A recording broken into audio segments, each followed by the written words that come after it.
Beloved Archangel Uriel, Angel of Ministration, I am the Spirit of Ministration.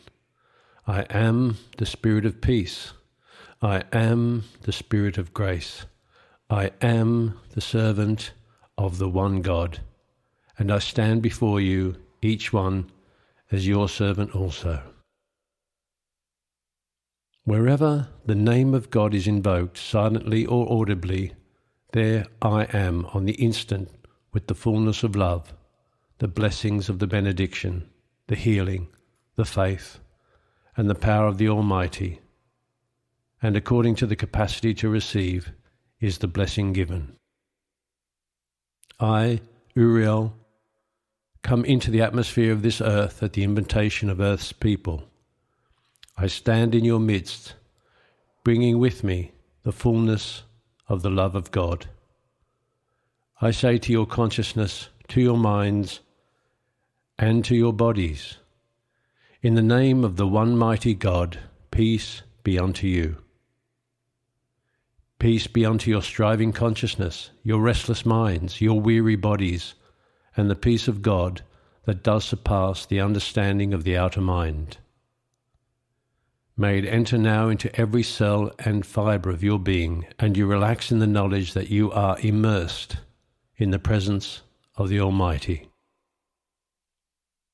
That you live, move, and truly have your being within the living, breathing, intelligent body of the universal God, and that no matter how far you stray in thought, you can never leave the safety of His bosom. It but requires of you an awakening to your presence within your safe, secure, loving heart. O children of light, children of God, part of the Spirit of the Eternal, even now, this instant, you are within the heart of the Father. Of all the angels that inhabit the inner realms around your earth, the greatest legions are of Lord Michael, the Prince, and of myself. Because we are the servants of God, and it is our great opportunity and joy in the universal scheme to minister unto the sons and daughters of God, who have woven out thought and feeling certain painful experiences, and who, sooner or later, in their extremity, invoke the superior power for assistance to extricate themselves. We are those legions who answer the calls and prayers from even the least of men. In graded order, the angels of ministration stretch from the heart of the central sun down through the astral realm, even making a canopy of muted light around the compound. Through the avenue of the silent watchers, we are alerted the moment that the flame within the heart stirs and begins to rise within the consciousness. At that time, according to the requirement, one or more members of our legions is sent to bring grace and assistance to the life stream requiring succor. The angels of ministration are messengers of the Most High. We embody the mystic quality of grace. At inner levels, my complement is known as Donna Grace. She is the Lady full of grace in the angelic kingdom, as beloved Mary is representative of grace to the kingdom of man. The assistance that is rendered to mankind by the angelic host is little understood. There is a cosmic law that is inexorable and unchanging, which requires that the call must come from the octave where the need is felt.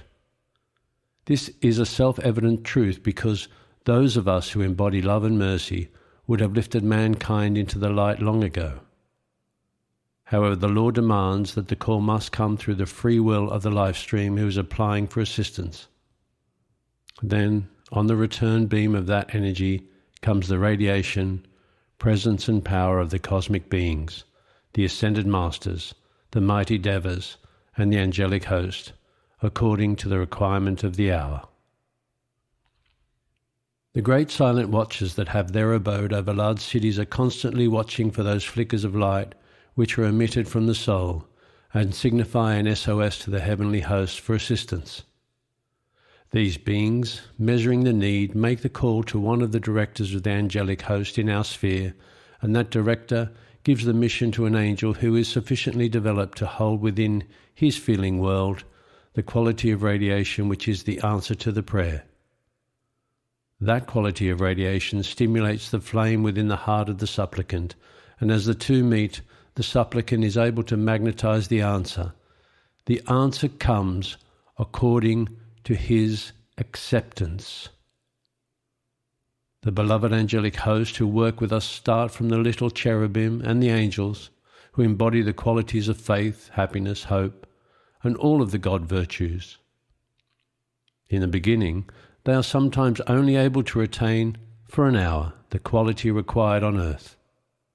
Needless to say, their first endeavours to give assistance to mankind are brief ones, and they hasten back to the safety of their director, from whose aura they have been sent forth to empty their little vial of faith into the silver cord of some despondent or despairing one. Recording the victory of such a mission, the small being becomes more confident, more eager to learn, and more desirous of maintaining the self-control required to sustain a greater portion of the virtue on his next mission. Thus, it is by experience that the angelic hosts grow, develop, and learn the joy that is within service. They are allowed to witness the change in the consciousness of the life stream who they have blessed with their benediction. The happiness and the joy that shines within the eyes of those infants when they see a stooped form straighten or a hopeless consciousness again filled with the face is beautiful to behold. They come back to the temples filled with an enthusiasm and a burning desire to return again and again to earth, until none of mankind shall require an assistance outside of the flame that beats their hearts. In a measure, you are endeavouring to hold for a portion of the day some God virtue in your consciousness, and through contagion give it to others. Thus you can understand the joy of the angels when you are able to convey a little courage, a little faith, a little confidence to someone you meet in the course of daily living. Then you return with renewed vigour to the source of faith and confidence within your heart. You apply therefore the capacity to radiate to a larger sphere of influence, a God virtue from your aura, and to hold it against the contagion of the mass mind for a longer period of time. It is a lovely way to experiment with your energy, taking each day some God quality that you feel would benefit the people in your home, business, and general environment. Set the spiritual thermostat of your consciousness and emotional body to that virtue by tuning into the cosmic being who represents the momentum of that virtue.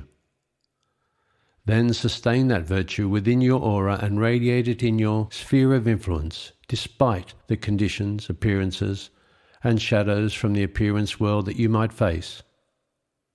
Try it. Your energy will change the quality of any appearance that is less than the perfection you have mastered. Then, learning by experience and maintaining your aura, you will begin to anchor a force field around you. It will be charged with the God virtue, and you will no longer be affected by the discordant energy that you contact, which is emanating from the masses. It is a marvelous service, and it is the training that the angelic hosts receive at inner levels. It is a training which you can enter into until your force field becomes your servant, and you can qualify it with a God virtue. You can qualify it and be assured that it will not change. Just as assured as when you place a garment upon your body and know it will remain the same garment until you return home at night. Certainly, the energy of God around you can be as obedient as the clothing that covers your flesh. It is the homely and practical things that builds mastery into a life stream, and which make individuals cosmic conductors. When there are among mankind embodied angels and embodied elementals, those who can control their aura, we will have created channels through which to flash upon an instant cosmic protection and cosmic light, which will give assistance to an entire city, an entire nation, and an entire planet. Genesis and all of the succeeding biblical law is being written again. Do you understand that? It is not now being written by unascended beings, but by God-free beings. It is a Bible made up of the energies of the archangels, the cosmic beings, and the ascended masters. It will stand for the rest of the civilizations being brought forth on this planet. I would like to speak to you for a moment about created channels and natural channels. Cosmically speaking, there are natural channels which are feeders of the spiritual vitality. At Lake Titicaca and in the Himalayan mountains, there are two great cosmic feeders of spiritual currents which sustain the light and the pulse of the earth. At 7 points on the Earth's surface, there are channels and funnels of light through which the spiritual radiation from the higher realms is poured down and then radiated through the atmosphere of Earth. These channels or funnels provide a lifeline for the spiritual radiation which sustain the soul life of mankind. Without an open channel through the astral realm, the spiritual souls of mankind could not have survived through the Dark Ages. The drawing down of spiritual vitality and radiating that vitality through the astral realm, which transmutes much of its human creation, is part of the activity of the sixth ray. Then there are the created channels. These are the voluntary life streams who take the currents of spiritual vitality into their bodies, consciously magnetize that current by invocation, and tie into the Earth's atmosphere. It becomes a permanent focus upon the Earth after they depart. This was done by beloved Saint Germain with the Freedom Flame. It was done by beloved Apollonius as he drew the mighty healing currents which would be used in his next life as the Master Jesus. It was done by beloved Lord Gautama, who contemplated the nature of God and magnetized that nature in the location where he had his physical pilgrimage.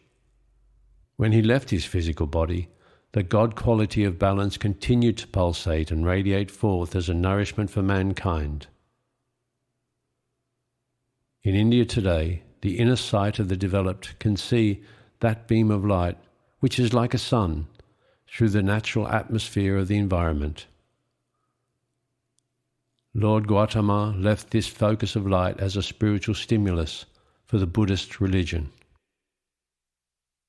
Beloved Master Jesus drew and magnetized the nature of the Christ self which nourished the Christian dispensation for the earth. That focus of light is pulsating in the Holy Land.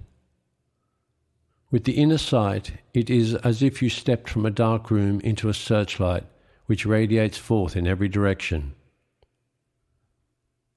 When a being contemplates a virtue in the heart of God, like freedom, and desires to bring that quality to earth, he volunteers to tie that quality into his life. It becomes part of his heartbeat. There is only one way to draw that into the consciousness of mankind, and that is to take embodiment.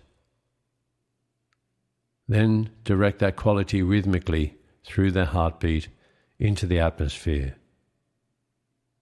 Each embodiment requires absolute dedication in sustaining the rhythm of the quality without cessation for many centuries. When the quality is anchored, the being who is responsible to hold the focus cannot leave until another volunteer agrees to take upon themselves the responsibility of feeding it rhythmically and keeping it alive. It is required that a recognition of the flame, God quality, by magnetization be given at least once in every 24-hour period. Otherwise, the flame will ascend back into its natural vibration in the higher realms. Thus, the presence of at least one being is required who is willing to guard, love, and sustain the flame. The spiritual vitality that flows to the earth and into the consciousness of mankind flows primarily through congregations, where numbers of people are gathered together under a leader or director to worship God. They are responsible to draw a benediction, a grace, and a spiritual nourishment that expands the soul light of each person in the congregation. There are great Orthodox speakers and leaders who are tremendous magnets for spiritual vitality and wherever they go there is what is called a spiritual revival. This means that the leader, through their magnetic power, invokes more than an ordinary release of spiritual benediction, and every life stream that joins into that worship is spiritually stimulated.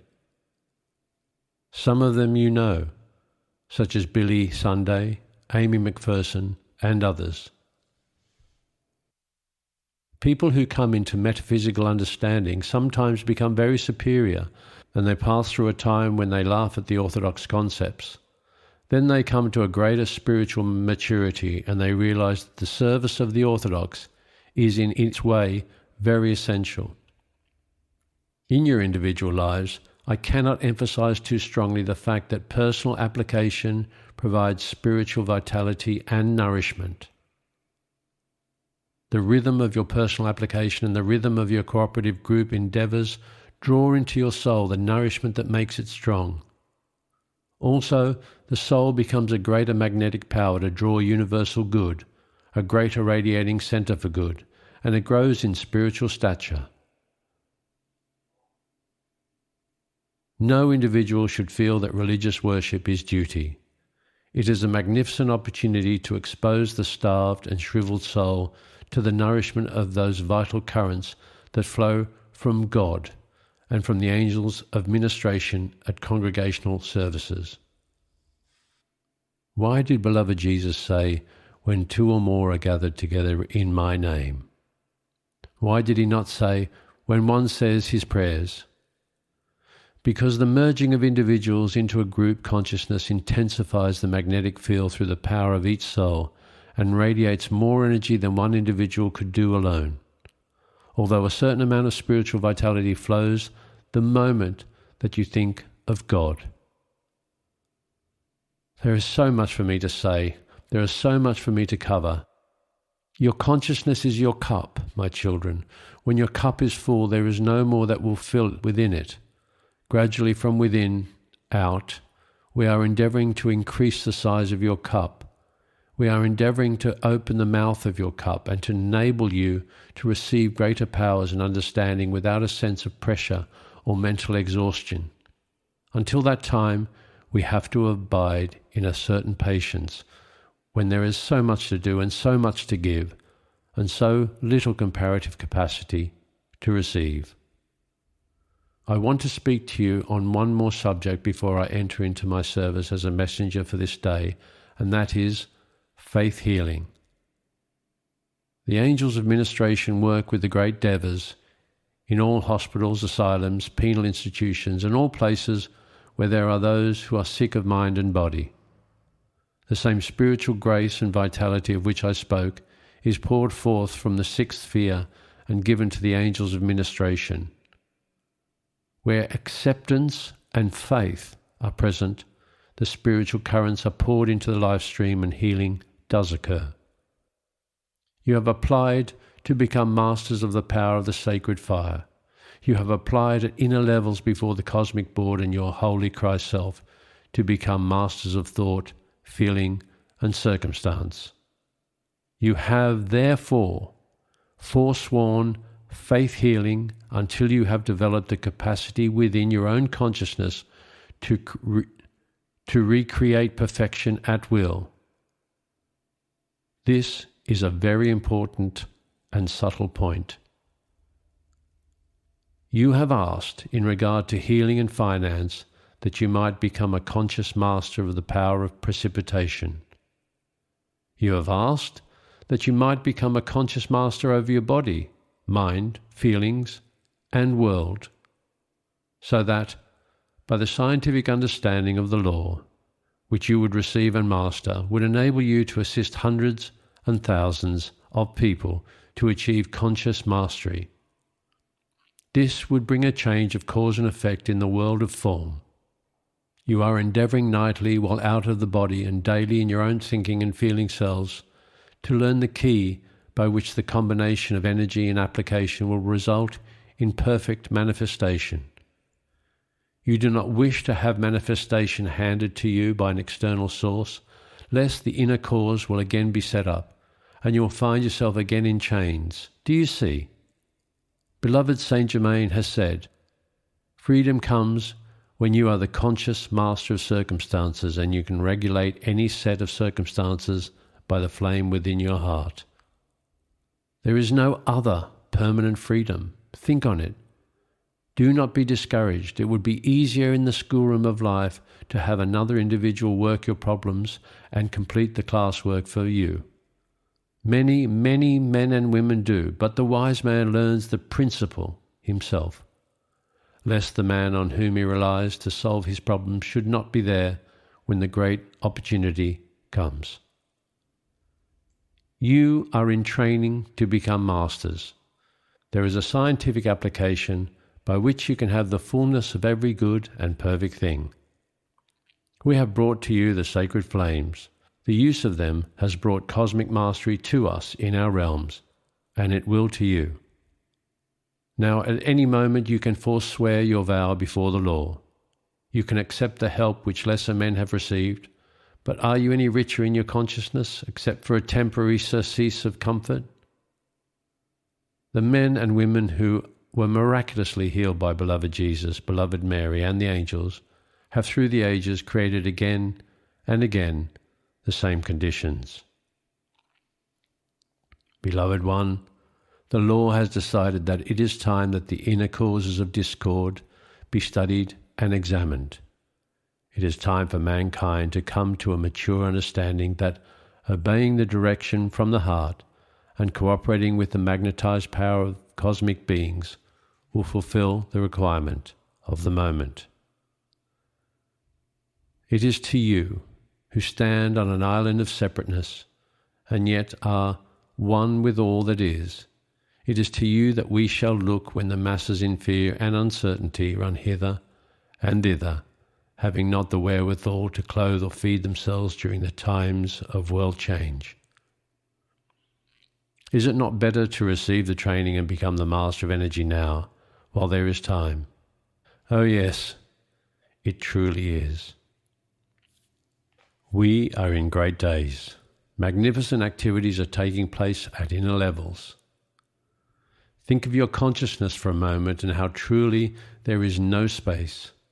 Your consciousness is like a lovely mirror, a cosmic mirror, and we have used it quite freely recently.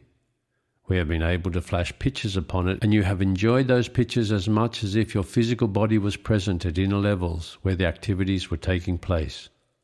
That is a great development, more than you know, because we have done it gradually, and like children, we have led you along. You enjoyed the pageant of the spring, you enjoyed the opening of the Blue Lotus retreat. Your consciousness relaxed and recorded the beauty taking place at inner levels. For a moment, you were free. For a moment, you were living with us in the inner levels. That is good. It is what we endeavor to do, because by flashing the activities taking place at inner levels into your consciousness, and your consciousness being receptive and alert, then your energies are able to cooperate with the current endeavors of the God-free, and much more service is rendered. The Eastern and Western hemispheres are being blessed exceedingly. The Wesak festival is in progress in Asia, and the Eastern hemisphere will receive the blessings of the Buddha. The Christian world will receive the blessing of the cosmic Christ, beloved Lord Maitreya, beloved Master Jesus, and the angels of Ministration. Over every church, in Europe as well as America, there is a grail, and into that cup the ministering angels have drawn the prayers, hopes, aspirations, songs, masses, and general services ever since it was built. Each of these churches has a tremendous stockpile of spiritual vitality. The old cathedrals in Europe have, of course, gathered a tremendous momentum of reverence. The East is so spiritually proud of the fact that it thinks nothing of form. Beloved Lord Buddha is already in the Wesak Valley. For many months, the pilgrims from all over China, Maya, and Asia have been following their hearts, praying and hoping to find the valley chosen for the Wesak festival. Each year, a different location is chosen and no outer invitation goes forth. There is no word given. Even between the masters and their conscious cellars, as to where that place of visitation will be. It is a complete test of following your soul light. Some people have been on this pilgrimage for 40 years and have never found that valley. Some find it every year. The nomads from Tibet and China, even from Siberia, have travelled with their tents on their backs. They've been heading towards India and the valley. Those who have found their way there have set up their tents on the hillside and made their fires. It is a beautiful month in northern India. They have a very early mountain laurel and some early rhododendron. It is a month of very great beauty. The Wesak Valley for this year has a waterfall at one end, and the pilgrims have placed the altar with the lotus flowers in front of it. The Buddha is already present. He is walking among the pilgrims, yet none of them recognize him, and they are all waiting for his luminous presences, which come tomorrow at 5 o'clock. There you are.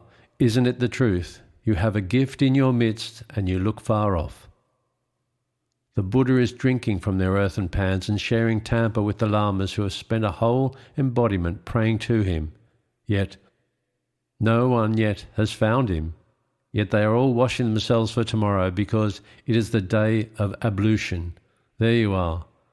There is the world of form. It makes me smile at Asia. I wonder what beloved Lord Buddha will do tomorrow. Knowing him, he will probably just disappear because he would not want to disappoint them by letting them know that they had been rather foolish. Oh, let's not look far off. I often smile at people who are tired and desire to go to heaven for a rest. What I am describing to you is what we do all the time. This is but a little digest of our activities for an hour. I see the outer mind saying, "It doesn't seem possible. It seems like a fantasy. The human self is so strange." Be assured that those blessed souls who want to get out of work had better not plan to come here. Our sun is one of 7.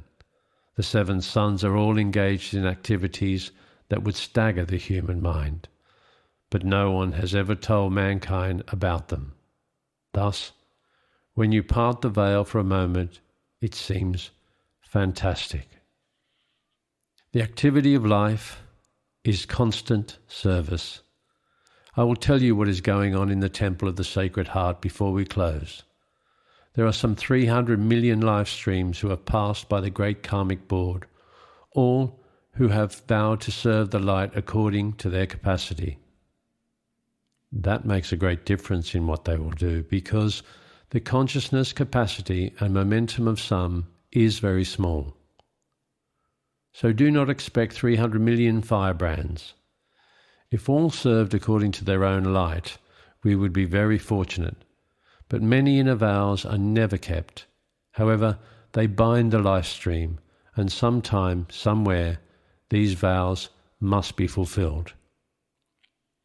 Of this 300 million, about 1 out of 3 will lose the body before they receive. This is a sad but true fact. There are abortions, miscarriages, and stillborn. Also, there are many embodied life streams who rebel at being compelled to fulfill a service. Beloved Mary, in one of her first addresses, told you that it is her joy to help souls to fashion the Sacred Heart. The very best substance of the physical world is used for the heart, because the heart is the chalice in which the immortal threefold flame abides. During the month of May, the body elemental and the soul join in the 6th sphere at Beloved Mary's Temple of the Sacred Heart. It is situated in the country. In your consciousness, limited space does not exist. In your consciousness, you can surround your home with acres of forest, mountains, seashore, etc. This is a freedom with which we function in the inner realms. If there is one thing above all else that people enjoy at inner levels, it is the spaciousness of the inner spheres.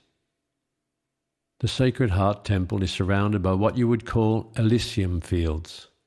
As one approaches it, The fields are covered with beautiful yellow flowers with golden centres, similar to your daisies. Mary's large temple is Grecian in style, open to the sky, with the colonnades covered with pink roses. From all directions, through these fields of flowers that are knee-deep, come the 300 million souls offered opportunity to embody this year. They are approaching this magnificent temple where they will receive the blessings and substance which will make up their hearts.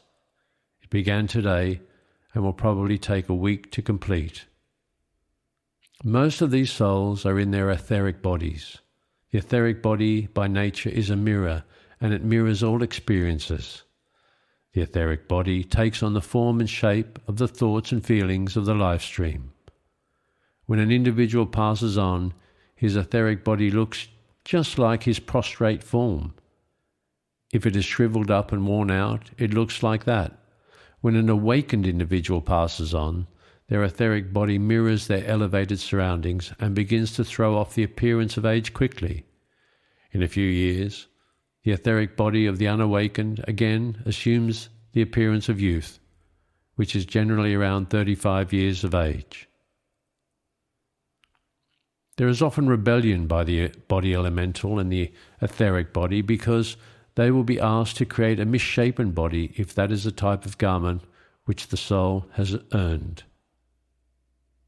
They have experienced the freedom, lightness, and happiness of the inner levels.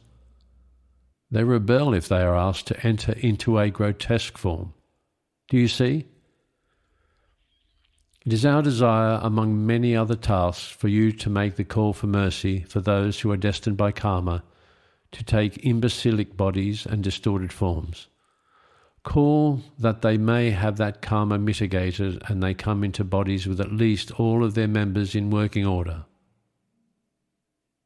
Beloved Mary is wearing a soft blue veil over her head, but it does not cover her lovely golden hair. She is standing near the front of the temple door. She blesses each soul with an outstretched hand, but does not touch them as they are taking their seats. This will continue throughout the day and night. Call to beloved Kuan Yin for mercy for those blessed ones, and that each gets the best body possible. Also, call that they will not lose the opportunity to embody because the body was destroyed prior to embodiment. This is the cause for terrible suffering, and it is a great trial. Imagine being passed by the karmic board and then losing the opportunity to embody. It is also the cause for sadness and rebellion. If you will visualize the violet flame passing through each soul, it will help. A beloved free Buddha, who is to take embodiment, has stepped forth from the group.